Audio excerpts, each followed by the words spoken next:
1월 31일 세계 시계가 이날을 경고합니다. 그리고 암호화폐 시장은 흥미로운 주장들이 흘러오고 있죠. 이 시기에 맞춰 비트코인의 무한 매수가 올 것이라 말하고 한 번 더 조정이 올 수 있다고 경고합니다. 이 둘의 메시지는 틀린 게 없습니다. 같은 데이터를 두고 다른 의견을 주장하는 것에 근거들을 깊게 파헤쳐 보겠습니다.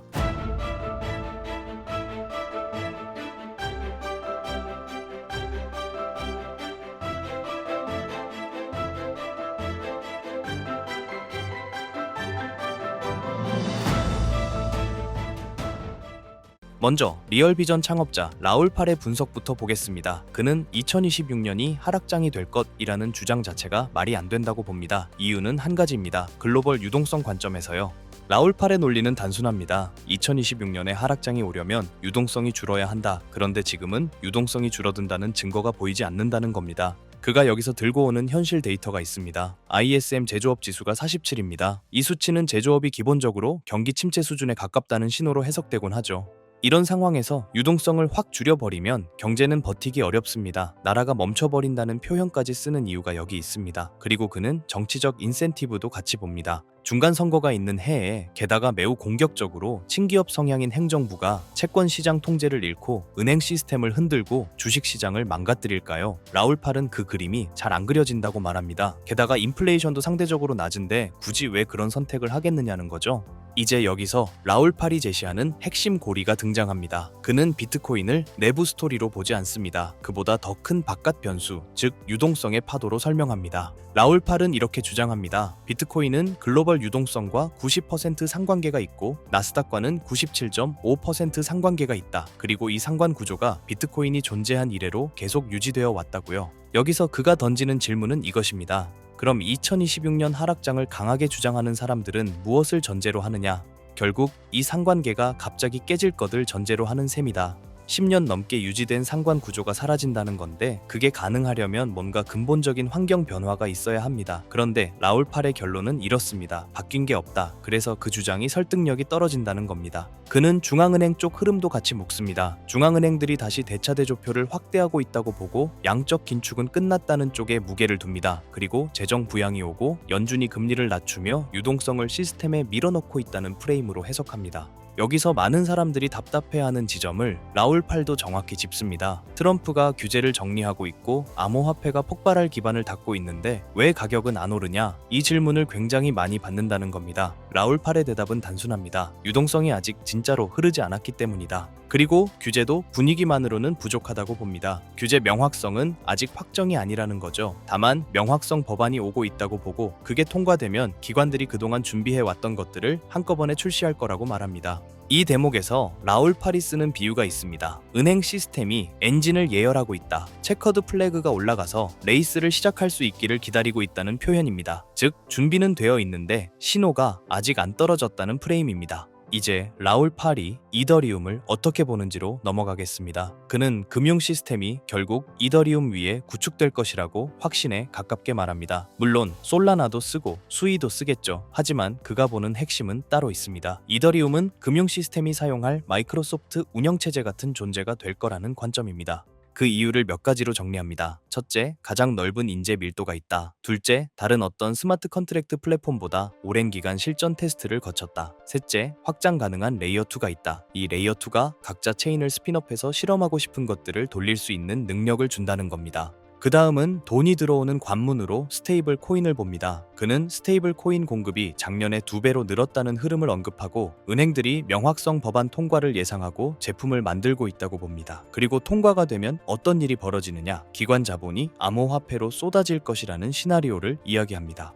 여기서 이더리움의 현재를 이렇게 설명합니다. 이더리움이 에이브 같은 프로토콜에서 엄청난 총액지금을 끌어모으고 있는데 가격은 아직 그걸 완전히 반영하지 않았다는 겁니다. 표현을 더 직관적으로 바꾸면 이런 느낌입니다. 재고는 쌓였는데 블록 공간에 대한 수요가 아직 완전히 도착하지 않은 단계라는 말이죠. 라울 팔의 핵심 그림은 여기입니다. 금융 시스템이 이더리움과 레이어2에서 조단위 거래를 실제로 돌리기 시작하면 생태계 전체의 가치가 훨씬 더 커질 수 있다. 즉, 사용량이 진짜로 붙는 순간이 오면 판이 달라진다는 겁니다. 여기서 라울 팔은 장기적으로 방향이 확실하다고 말합니다. 유동성이 올 수밖에 없고 무한 매수를 만드는 힘들이 동시에 작용하고 있다는 프레임이죠. 그런데 이 관점이 모순되느냐? 라울팔은 오히려 이렇게 정리할 수 있다고 봅니다. 장기 방향은 위다. 수학이 그렇게 말한다. 부채 이자가 세수와 같아졌고 돈을 찍는 것 외에 방법이 줄어든 구조다. 하지만 동시에 당위는 다를 수 있습니다. 시장이 실제 정책보다 앞서 달리면 조정은 올 수 있습니다. 결국 방향과 경로는 같지 않다는 얘기입니다. 마지막으로 라울팔이 개인 투자자에게 남긴 조언을 정리하겠습니다. 그는 지난 사이클에서 아무것도 줄이지 않았다고 합니다. 오히려 2020년에는 더 샀다고요. 두세 번 암호화폐 하락장을 겪어서 익숙하다는 표현도 합니다. 여기서 그가 드는 사례가 흥미롭습니다. 워런 버핏이 사이클에 맞춰 매매하는 걸 본 적이 있느냐? 제프 베조스가 연마다 주식을 해지한다고 해서 그걸 리듬에 맞춰 사고 파는 걸 본 적이 있느냐? 그런 게 아니라는 겁니다. 그냥 복리로 굴리고 더 살 수 있으면 더 산다. 그렇게 해야 한다는 결론입니다. 다만 그는 한 가지를 분명히 합니다. 모든 사람이 그렇게 할 수는 없다. 사람마다 리스크 허용도가 다르고 필요도 다르고 하락을 견디는 능력도 다릅니다. 추가로 투자할 돈이 없는 사람도 있고요. 그래서 라울팔은 정답 대신 후회를 최소화하라고 말합니다. 내일 자산이 반으로 줄면 나는 얼마나 후회할 것 같은가? 그 질문을 스스로에게 던져보라는 겁니다. 그리고 이런 신호를 예로 듭니다. 손익을 계속 확인하기 시작하고 집이나 차나 시계를 찾아보기 시작하면 그때가 보통 일부를 덜어내야 할 때일 수 있다. 즉 시장 신호가 아니라 자기 상태가 신호가 되는 순간이 있다는 거죠. 정리하면 라울팔의 메시지는 깔끔합니다. 2026년 하락장을 말하려면 유동성 축소가 먼저 나와야 하는데 그 증거가 약하다는 것, 그리고 비트코인의 흐름은 여전히 유동성과 강하게 묶여 있다는 관점입니다. 다만 장기 낙관이 단기 무조정을 보장하는 건 아닙니다. 결국 각자의 리스크 허용도 안에서 후회를 최소화하는 방식으로 포지션을 설계하라는 조언으로 연결됩니다. 지금까지의 업데이트된 내용으로 우리가 나가야 할 방향은 이겁니다. 얼마 전 트럼프 행정부가 델타포스를 투입해 베네수엘라 마두로 정권을 정역체포로 베네수엘라 중앙은행 금고에 잠들어 있던, 그리고 마두로가 은닉해둔 것으로 추정되는 약 60만 개의 비트코인과 세계 1위의 석유 매장량이라는 확실한 담보물이었을 가능성이 매우 높습니다.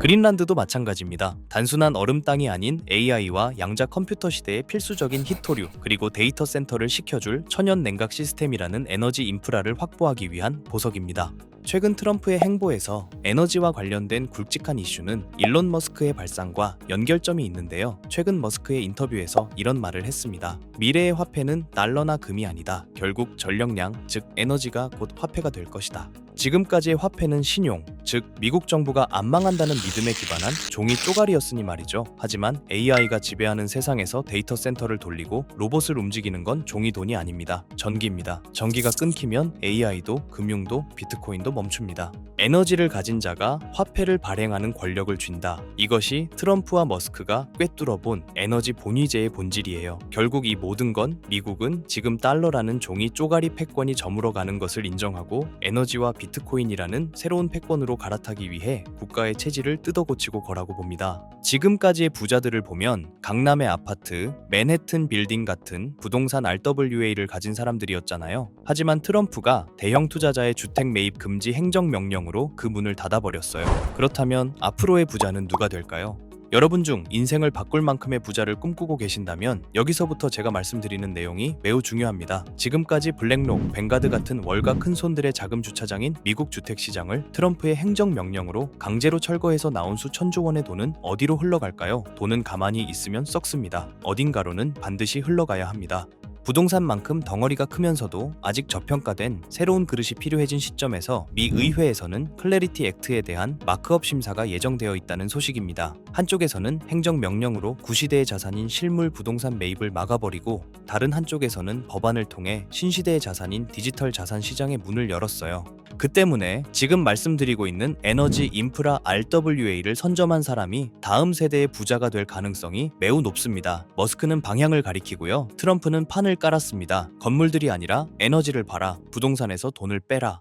이 메시지에 월가의 움직임을 보면 가설은 더욱 힘을 얻습니다. 최대 자산운용사 블랙록의 레리 핑크가 바보라서 가만히 있을까요? 아닙니다. 그들은 이미 DTCC, 미국의 탁결 재원과 손잡고 조용히 파이프라인을 깔고 있었을 겁니다. 최근 DTC가 발표한 스마트 나비 프로젝트와 캔톤 네트워크 테스트, 이게 전문 용어라 어렵게 느껴지시겠지만 쉽게 말해서 주식이나 부동산 같은 실물 자산을 코인으로 만들어서 기관들끼리 24시간 거래할 수 있게 만든 고속도로입니다.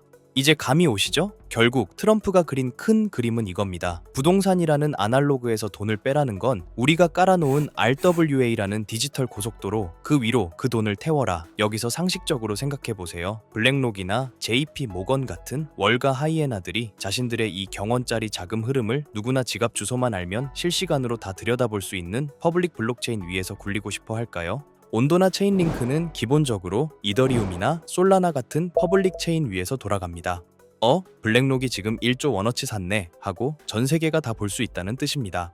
기관 입장에서 이건 발가벗고 돈을 옮기는 꼴입니다. 자신들의 포지션이 노출되면 경쟁사에게 공격당하거나 선행 매매를 당할 수 있는데 미쳤다고 그 길을 주력으로 쓸까요? 그러니 냉철하게 생각해서 혹여나 정말 혹여나 유튜브 조금만 검색해도 블랙록이 묻었다, 100배 간다 하며 너도 나도 추천하는 RWA 대장주를 들고 있으시다면 죄송하지만 장바구니에 온도 파이낸스나 체인링크 같은 코인들이 담겨 있다면 내려놓는 걸 권장드리겠습니다. 제 말의 본질은 기관 자금의 현금화 혹은 송금 목적으로 자금을 이동시키기 위해서는 반드시 퍼블릭 체인과 만나는 인터체인지를 거쳐야만 합니다.